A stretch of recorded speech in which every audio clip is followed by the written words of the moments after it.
I'm Gian, and welcome to Mario Party 8. There's a lot to do at the Star Carnival, and you might find it a bit overwhelming trying to decide what you want to do here. This tape should help make that decision process a lot easier, so all you have to do when you arrive is have fun. Or not, I can't force you. But without further ado, let's head on over to the first of our 5 unique locations.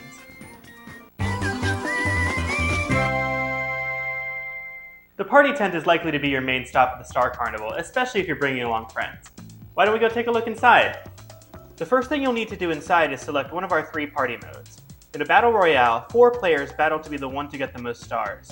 In a tag battle, 2 pairs fight to be the team with the most stars. You'll also be able to select the teams for this mode, and each combination of characters has a unique team name. I get it, but this feels really mean. In either of the previous modes, a tiebreaker is determined by whoever has the most coins. And if somehow people end up with the same number of stars and coins, I don't know, they don't tell me everything. Finally, the last mode is Duel Battle, where 2 players try to be the first to reach a board-specific goal. Once you select your mode and the number of players, you'll be able to select your characters. Most of them are available at the start, but there are 2 that are unlockable, and we'll talk about how to get those later. Next, you'll select the rules for your game.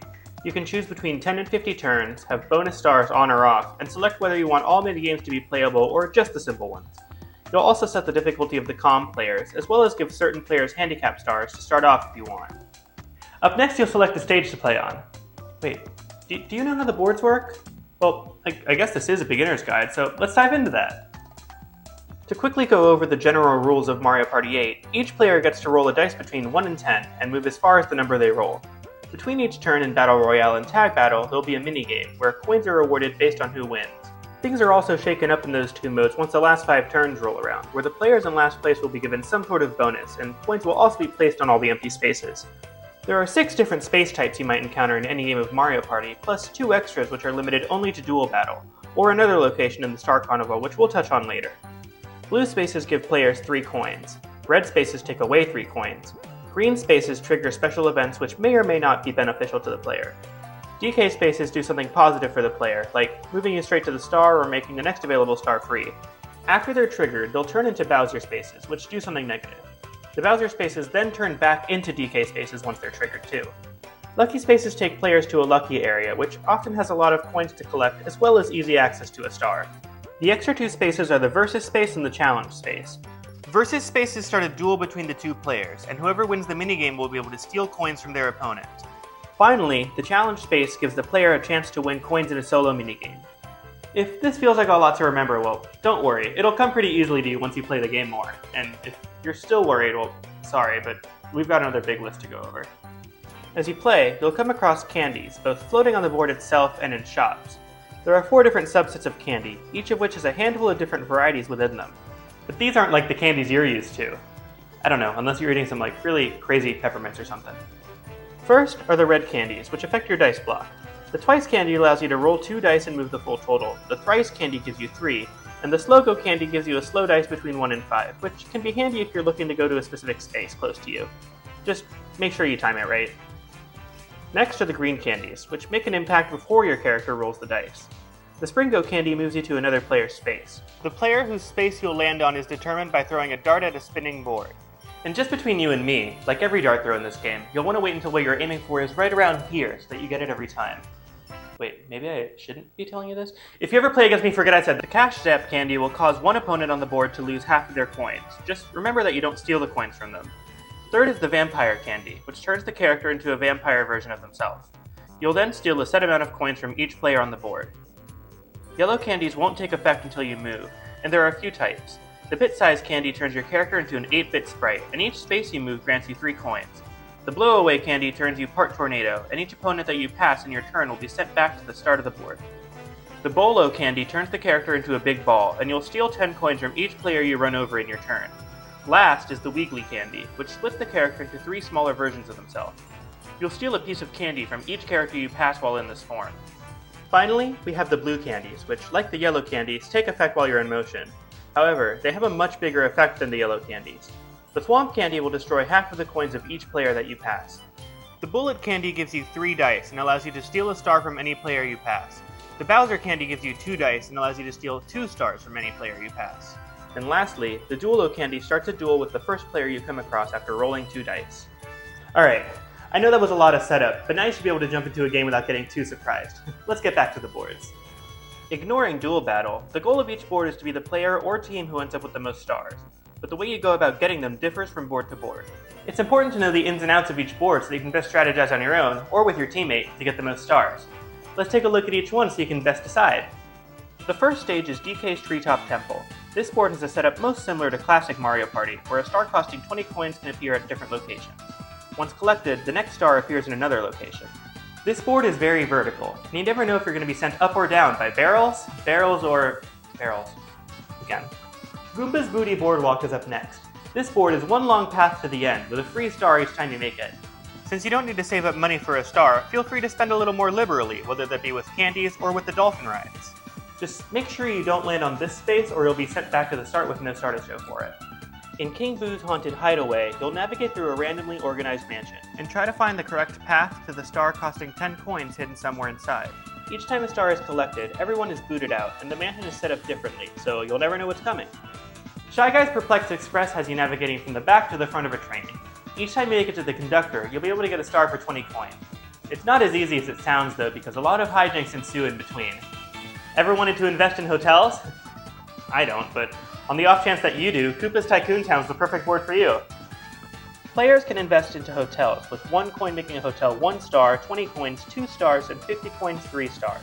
Whoever's invested the most coins into each hotel earns that hotel's stars, and if someone invests 100 coins on their own, they fully lock down those 3 stars. That's a harder point to reach than it might seem though. Be vigilant, and don't be afraid to make some big investment choices. Finally is Bowser's Warped Orbit. This unlockable board is where you have to be the most on the offense, as the only way you can earn stars is by stealing them from other players. You'll do so by using the Bullet and Bowser candies. This is the only stage where they're available. But don't forget about the warped part of this board's name. You never know when you might be whisked across to the other side, or the whole board will switch directions. Oh, well that's just fantastic. You might have noticed that I didn't really talk much in depth about dual battles in the last section. That's because, even though you can play them in Party Tent, they're required for Star Battle Arena, so I thought it would make more sense to just cover them here. And if you don't agree, well, this is pre-recorded, so sorry, I don't know how to help you. As a quick refresher, dual battles only have 2 players, each of which tries to complete a certain task before the other. The boards are altered from their regular versions, both in layout and also introducing those extra spaces I mentioned before. There aren't minigames between the turns. Instead, there are coin areas in different spots on the board, and you'll be relying on these as well as the other spaces to increase your coin total. Star Battle Arena has you go through each board in the gauntlet, where you'll do a dual battle against the CPU, fighting for 1 year's supply of candy. Hey, just for clarity, are we talking like gummy bears or something that's going to turn me into a tornado? In DK's Treetop Temple, you navigate a smaller version of the board trying to be the first person to get 2 stars, which still costs 20 coins. Captain Goomba holds Goomba's Booty Boardwalk's only star in a treasure chest, which he'll give to you for 50 coins. Whoever collects it is deemed the winner. King Boo's Haunted Hideaway is actually much larger now, and it doesn't shift around inside anymore. You'll want to be the first person to collect 2 stars, which each cost 10 coins. Holly Koopa will exchange this board's star with you for 50 coins, so you'll want to run up and down this train collecting enough coins to buy it from her before your opponent. Getting to the front of the train will grant you 10 coins, so it's still worth getting up there. In Koopa's Tycoon Town, you'll need to successfully claim 4 stars, so make sure you invest wisely and hope that no one steals your star at the last minute. And with that, you'll be deemed the superstar. Not only will you get a year's supply of candy, but you'll also get 1 more surprise gift. Congrats on getting the star up! Great. You'll face one of Bowser's minions on this board, and you'll need to steal all of your opponent's stars in order to win. You'll then need to defeat Bowser in a boss battle to complete the final board. Finishing Bowser's Warped Orbit is how you unlock the board in the Party Tent, as well as how you unlock Hammer Bro and Blooper once you face each of them in Star Battle Arena. And with that, congratulations, you're the superstar! Have fun bringing all that candy home. There are a few different modes in the Minigame Tent, first of which is Free Play Arcade, where you can play any of the minigames you've unlocked to your heart's content. There are over 70 unique minigames in Mario Party 8, and luckily for me, I won't be going over all of them with you. Right? The first of the 4-player minigames is Speedy Graffiti, where you'll need to trace the outlines of these shapes as fast as you can. Whoever does the most is deemed the winner. In Swing Kings, you'll have 20 baseballs thrown at you at varying speeds. Whoever successfully hits the most of them wins. Water Ski Spree is a coin minigame, where you're just focusing on collecting as many coins as you can rather than being the victor. Use the Wii Remote to turn left and right, and make sure you avoid the spiny eggs that the shy guy driving your boat is throwing in the water. Hey, Wait, why is he even doing that? Isn't it the worst when you're going on a walk and you're about to cross a bridge and then a giant Bowser statue falls in front of you? Good thing you brought your boxing glove. You'll want to try and time your punches for when the glove's at its largest. Crank to rank has you spinning your Wii Remote as fast as you can in order to get the flag up to the top first. Whoops. Looks like your pet Chain Chomp wreaked some havoc while you were painting. You'll need to be the one to clean your Chain Chomp the fastest. In Mosh Pit Playroom, you have to collect all the balls of your player color before anyone else does. In Mario Matrix, you need to click on the illuminated hexagons. Do your best to be the one to click on the most and come out on top. If not, you'll be stuck in the Mario Matrix. Forever. You know what they say, never go on a walk with your friends near an active volcano. Make sure you avoid the lava bubbles and be the last person standing in lava or leave them to win. It's a cartastrophe! Really, it's just kind of a regular kart race. Pay attention to the arrows so you know when and where to turn, and may the best racer win. Be the first person to navigate your lily pad through the swamp in Rudder Madness. In Sick and Twisted, you'll need to jump across these spinning platforms, avoiding bullet bills along the way. Be careful, because if you get hit or fall off, you're out for good. You'll win if you make it to the end. In Shake It Up, shake your soda as fast as you can. Whoever gets the highest stream wins. Looks like one of your clocks is on the fritz. In the Nick of Time has you setting your clock to the time in the center, and you'll need to successfully do it 3 times in order to win. Maybe you need to fix a few more. In Scooter Pursuit, you'll navigate an arena shooting your opponents and trying to avoid any shots they fire back at you. You'll want to try to end up with the most points. Flip the Chimp is a carnival-style game where you'll need to, flip the chimp back and forth as you climb the pole. Avoid the coconuts along the way, and whoever climbs up to the top first wins. You'll need to get to the bottom of the hill first in Alpine Assault. Dodge obstacles on the way down, and do tricks and spins on the ramps to get a little speed boost when you hit the ground. Carefully cross this chasm in treacherous tightrope, and be the first one to make it across. Even if you're as cautious as can be, if you're not the first one across, you'll still fall to your death. Life can really be cruel. Up next are the 1 vs 3 minigames. The first one is Gun the Runner, where the solo player tries to make it to the top of this structure while the other 3 try to shoot them. If the solo player makes it to the top before time runs out, they win. In Grab and Gold, there are 2 separate arcade machines. One with a big basket for the solo player, and one with 3 smaller baskets for the other players. You'll want to try to collect as many coins as you can, and you'll win as long as you get 1 coin. It'd be kind of embarrassing if you didn't get any. Power Trip puts the trio on the defense, and they'll have to avoid the solo player who's trying to knock them out with an electric hovercraft. The solo player wins if they eliminate all 3 of the other players. Bob-Ombs Away has the group of 3 dropping Bob-Ombs on the other player below. Functioning like a Plinko machine, the Bob-Ombs will bounce around the pegs on their way down, exploding on impact with the ground below. If one of the explosions catches the player before time runs out, the team wins. The solo player will need to pop the balloons of the other 3 players in Swerve and Sky. If they get all of them, they win! In Picture Perfect, rotating panels are projected into the sky, with an image you need to recreate in the center. The solo player works on their own with 4 panels, while the trio work on 1 puzzle together, but with 9 panels. The first side to complete 3 puzzles wins. There's no way out of this one. Unless, you decide not to play it, in which case I can't make you. The solo player fires snowballs at the roof, hoping to knock off their opponents by freezing them or making them slip. If all 3 players fall off in the time allotted, the single player wins. Thrash and Crash follows the trio on their skateboards, while the single player flies behind them. Pointing at the screen with the Wii Remote, the solo player can trigger different traps that can stop the skateboards in their tracks. The player wins if they stop every one. The last 1 vs 3 minigame is Chump Rope. The solo player controls the speed of the jump rope while the other players try to survive. As long as one of them does, the team wins, and the solo player gets a taste of their own medicine. 2 vs 2 minigames pit 2 pairs against each other. The first of these is Grabby Gridiron. In this minigame, balls are launched into the court, and the first team to get 5 goals wins. In Bumper Balloons, each character is in a car, and your goal is to pop all of your team's balloons before the other team gets the chance to do the same. You and your teammate will need to time your rowing to win in Road to Victory.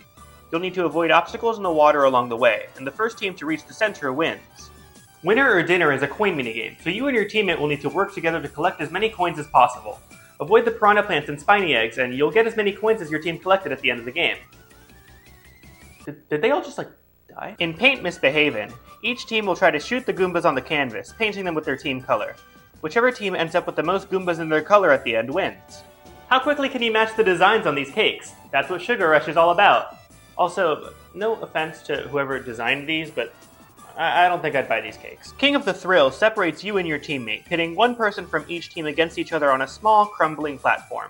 Jump, punch, and kick your way to victory, and the winners of each fight will face off against each other on the larger platform, the outcome of which will determine which team wins. And no need to fight if you and your own teammate both win the first round. Each team will face off in hovercrafts in Lean Mean Ravine. Your goal is to be the first team to make it to the end, hitting the jumps and avoiding the water spouts along the way. Booting Gallery pits the two teams against each other in a race to defeat all of the red boos in this haunted mansion. There are 3 levels, and the first team to beat the big red boo in the final room wins. In Crops and Robbers, one player on the team needs to pull up carrots while the other hits Monty Moles with a hammer. The first team to clear the entire field wins. Also, I'm no agricultural expert or anything, but I feel like with all the Monty Moles and rocks, this was not the best place to start a farm. The next section is duel minigames, which are all 1v1s. Swing Kings, Bumper Balloons, Paint Misbehavin', Sugar Rush, Shake It Up, and Flip the Chimp all make their return, altered to accommodate only 2 players. Aim of the game is our first original duel minigame. Your goal is to shoot the cards as they fall, and get the highest total score at the end. Wait, why wouldn't you just shoot the 50 at the beginning and then multiply it by 2 every... You know what, forget it. Next is Saucer Swarm.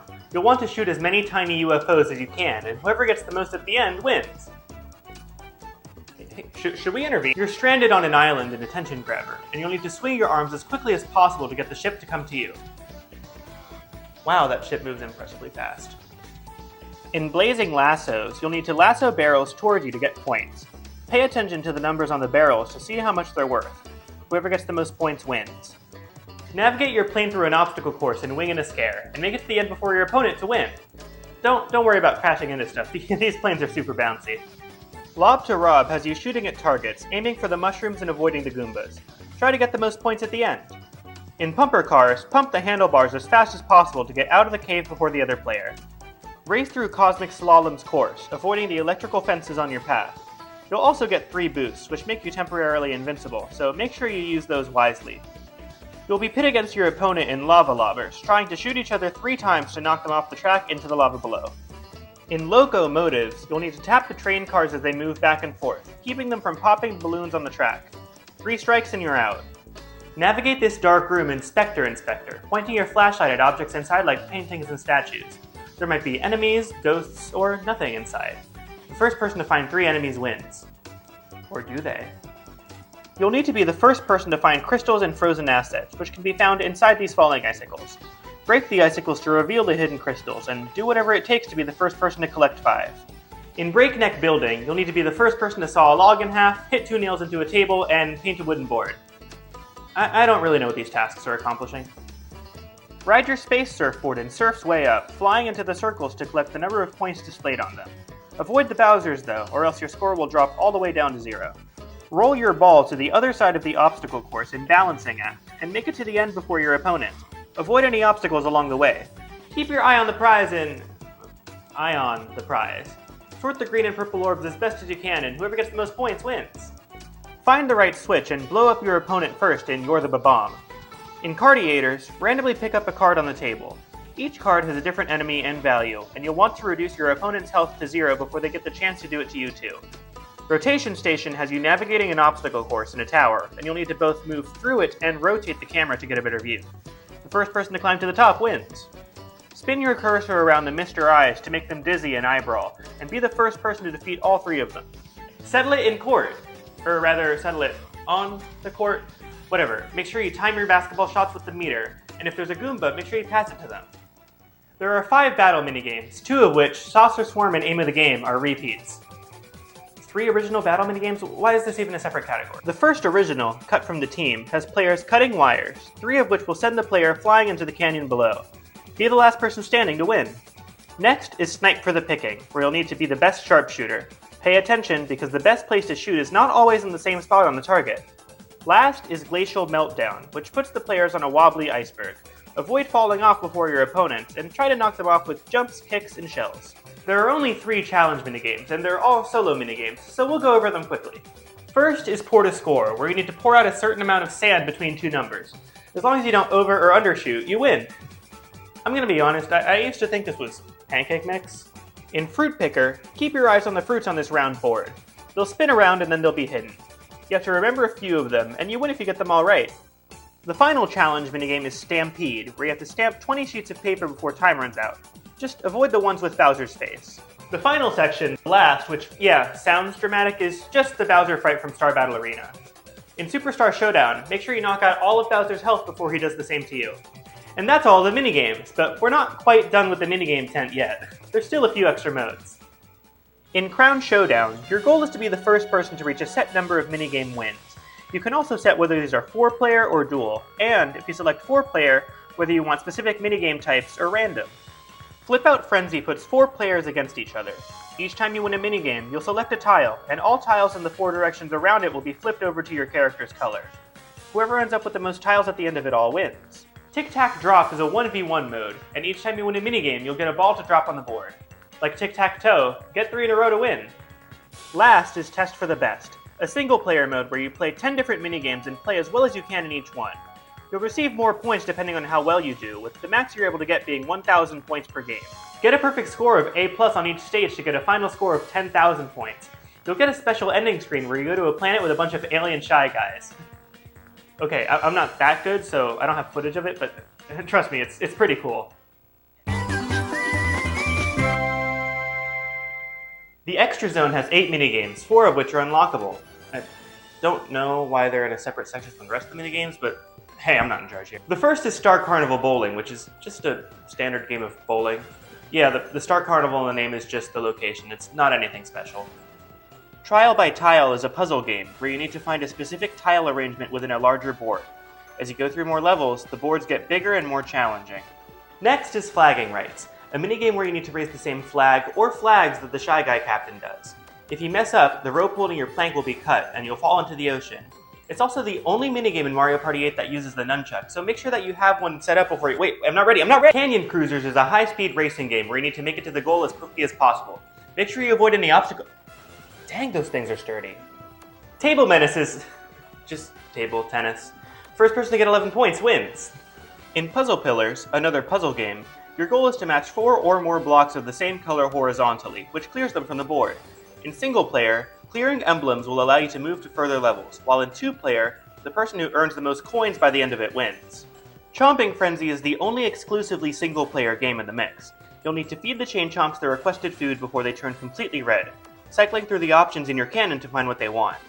If even one of them is unsatisfied, you lose the game. You know, I never expected that Chain Chomps would like fruit. The final minigame of the Extra Zone is Moped Mayhem, a racing game against 29 others. There are 3 courses to choose from, and you'll need to try your best to perform well and come out on top. Emphasis on try your best.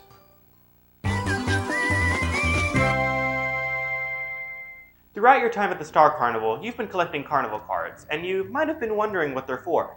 That's where the Fun Bazaar comes in. There are 5 different stations here, so let's not waste any time and go check each one out. On the far left, we've got the records board. Here, you can view the best scores in any minigame, the staff records, and the different minigame sets.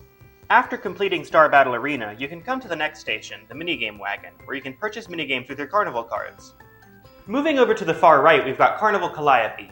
Here, you can listen to just about anything from the game, whether that be sound effects, music, or voices. The Surprise Wagon is to the left, and you can trade carnival cards for a lot of things here, such as more minigames, difficulty settings, and lastly, carnival figurines. The Carnival Wagon is where you can see all the carnival figurines you've bought with your carnival cards in a carnival parade. That's a lot of carnival. Let's see which ones I've got. Maybe I should have bought more.